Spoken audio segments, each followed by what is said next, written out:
Hey viewers, welcome to my channel. ఎలా ఉన్నారండి అందరూ? వాతావరణం అయితే చాలా చల్లగా మారిపోయింది. రోజు వర్షాలు పడుతున్నాయి కదండి. ఈ సీజన్లో ఎక్కువ వేడిగా బజ్జీలు లేకపోతే చికెన్ పకోడా, సూప్స్ ఇట్లాంటివి ఎక్కువ ప్రిఫర్ చేస్తూ ఉంటాము. ఎప్పుడు అవే చికెన్ కర్రీ, అవే చికెన్ పకోడా అని చెప్పి ఈసారి నేనైతే చికెన్ ఫ్రైడ్ రైస్ అయితే ట్రై చేసేసాను. దానికి కాంబినేషన్గా చికెన్ షేర్వా కూడా ప్రిపేర్ చేసుకుంటున్నానండి. సో ఈ రెండు రెసిపీస్ ఎలా ప్రిపేర్ చేశాను ఏంటి అనేది ఈ వీడియోలో అయితే నేను మీకు చూపించేస్తాను. ఫస్ట్ 1/2 kg చికెన్ అయితే తీసుకొని శుభ్రంగా కడుక్కున్నానండి.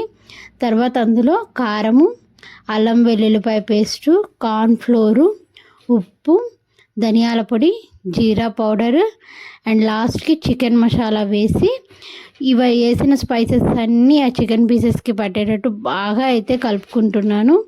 సో కొంచెం డ్రైగా అనిపిస్తే వాటర్ కూడా వేసుకోవచ్చండి. అవన్నీ వేసుకొని బాగా కలుపుకొని ఒక 3 to 4 hours వరకు మూత పెట్టుకొని మ్యారినేట్ అయితే చేసేసుకోవాలి. సో ఇప్పుడు చికెన్ షేర్వాకి కూడా పీసెస్ని అయితే మ్యారినేట్ చేసుకుంటున్నాను. ఇందులోకి మ్యాక్సిమం నేను బోన్ పీసెసే తీసుకుంటున్నానండి. దాంట్లో కొంచెం అల్లం వెల్లుల్లిపాయ పేస్టు, కారం, పసుపు, ఉప్పు అండ్ ధనియాల పొడి అయితే వేసేసుకొని మొత్తం అన్నీ ఆ పీసెస్కి కోట్ అయ్యేటట్టు బాగా అయితే మిక్స్ చేసేసుకున్నాను. దీన్ని కూడా లిడ్తో కవర్ చేసుకొని పక్కన అయితే పెట్టేసుకున్నాను. ఇప్పుడు ఒక బాండీ అయితే స్టవ్ మీద పెట్టేసుకున్నానండి. దాంట్లో కొంచెం ఆయిల్ వేసుకున్నాను. అది కాగిన తర్వాత మనం ముందుగా మ్యారినేట్ చేసుకున్న చికెన్ పీసెస్ ఉన్నాయి కదా, అవి కూడా అయితే వేసేసుకొని డీప్ ఫ్రై అయితే చేసేసుకోవాలండి. ఇలా వేపేటప్పుడు నాకు ఆ చికెన్ పీసెస్ అంటే ఎక్కువ నా పొట్టలోకే పోతాయండి, ఎందుకంటే అంత ఇష్టం నాకు అవి.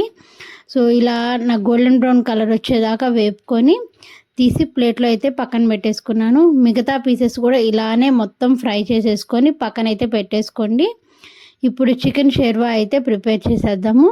ఫస్ట్ ఒక గిన్నె అయితే స్టవ్ మీద పెట్టేసుకొని ఆయిల్ వేసి కాగిన తర్వాత అందులో ఒక పెద్ద ఉల్లిపాయ, 4 పచ్చిమిర్చి చీలికలు అయితే వేసేసుకొని అవి పచ్చివాసన పోయేంత వరకు అయితే వేపుకుంటున్నానండి.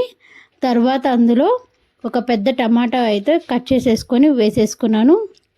అవి కూడా కలుపుకొని బాగా ఉడికిన తర్వాత ముందుగా మనం మ్యారినేట్ చేసుకున్న చికెన్ బోన్ పీసెస్ ఉన్నాయి కదా, అవి కూడా వేసేసి ఒక 5 to 10 minutes వరకు ఉడికించుకోండి. ఇలా ఉడికేటప్పుడు చికెన్లోంచి నీళ్లు బాగా వస్తాయి కదా, సో అవన్నీ కొంచెం ఇంకిపోయి చికెన్ ముక్కలు అయితే ఉడకాలి. బాగా ఉడికిన తర్వాత ఇంకా చికెన్ షేర్వా కాబట్టి మనం దాని కన్సిస్టెన్సీకి తగ్గట్టు వాటర్ అయితే ఎక్కువ పడతాయండి. వాటర్ ఎక్కువ వేసుకుంటే మనకి లూజ్గా బాగా వస్తుంది అనమాట.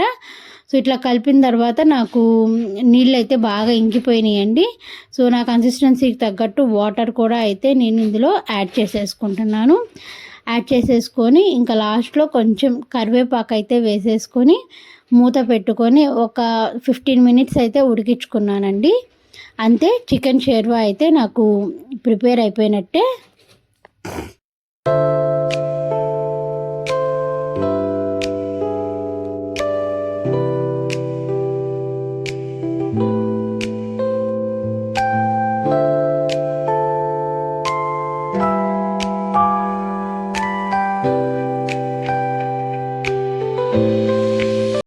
ఇప్పుడు చికెన్ ఫ్రైడ్ రైస్ ఎలా ప్రిపేర్ చేసుకోవాలో అయితే చూపించేస్తాను. ఫస్ట్ అయితే ఒక కడాయి అయితే స్టవ్ మీద పెట్టేసుకొని ఆయిల్ అయితే వేసేసుకున్నాను. అది కాగిన తర్వాత నేను ఒక 2 eggsని అయితే బ్రేక్ చేసుకొని వేసేసుకుంటున్నానండి. మనం ఎగ్ అయితే స్క్రాంబుల్ చేసుకొని పక్కన పెట్టుకోవాలి. ఇలా ఎగ్స్ని వేపుకునేటప్పుడే కొంచెం సాల్ట్ వేసుకోండి, ఎందుకంటే సాల్ట్ పడితే ఎగ్ అనేది చాలా ఫ్లేవర్ఫుల్గా ఉంటుంది. సో నాకు ఎగ్ అయితే వేగిన తర్వాత ఒక ప్లేట్లోకి అయితే తీసేసుకొని పక్కనైతే ఉంచేసేసుకున్నాను. అదే కడాయిలో మళ్ళీ ఒక 2 గంటల ఆయిల్ అయితే వేసేసుకొని ఆయిల్ వేడైన తర్వాత నేను ముందుగా వెజ్జీస్ అయితే కట్ చేసుకున్నానండి. క్యారెట్ అండ్ బీన్స్ అవి కూడా వేసేసుకొని ఒకసారి వేపుకోండి. ఇవి కొంచెం పచ్చివాసన పోయేంత వరకు వేపించుకోవాలండి. మామూలుగా ఫ్రైడ్ రైస్ అంటేనే కొంచెం పచ్చిగా తీస్తారు, కానీ నాకు అలా ఇష్టం ఉండదు. అందుకని చెప్పి కొంచెం ఎక్కువసేపే వేపుకుంటున్నాను. ఇందులో ఉప్పు వేసుకున్నానండి, ఎందుకంటే వెజ్జీస్ అనేది తొందరగా మగ్గుతాయి అని చెప్పి. తర్వాత అల్లం వెల్లుల్లిపాయ పేస్ట్ కూడా వేసుకొని పచ్చివాసన పోయేంత వరకు అయితే వేపేసుకోవాలి. ఇప్పుడు ఇందులో స్పైసెస్ అయితే యాడ్ చేసేస్తున్నానండి.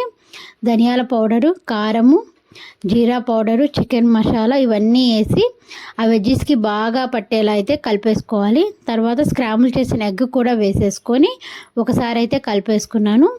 ఇప్పుడు నేను ముందుగా బాయిల్ చేసిన రైస్ ఉంది కదా, అది కూడా అయితే వేసేసుకొని చికెన్ పీసెస్ని కూడా ఇందులో యాడ్ చేసేసుకొని మొత్తం ఈ స్పైసెస్, ఆ చికెన్ పీసెస్ అన్నీ కలిసేలా బాగా కలుపుకోండి. సో 1 గంటతో అయితే కష్టము, ఒక 2 గంటలు తీసుకొని ఇట్లా అయితే కలుపుకోండి. నాకైతే అలవాటు కాబట్టి నేను మామూలుగానే కలిపేసుకున్నాను.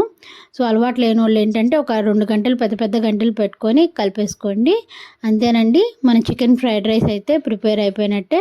చూసారా ఎంత కలర్ఫుల్గా ఎమ్మీగా అయితే ఉందో. దీన్ని చికెన్ షేర్వాతో అయితే మంచిగా తినేసేయచ్చు. సో ఇది అండి ఈరోజు వీడియో. నా వీడియో అయితే మీకు నచ్చిందనే అనుకుంటున్నాను. నచ్చితే ఇంట్లో ఒకసారి ట్రై చేసి ఎలా వచ్చిందో అయితే నాకు కింద కామెంట్ సెక్షన్లో కామెంట్ అయితే చేసేయండి.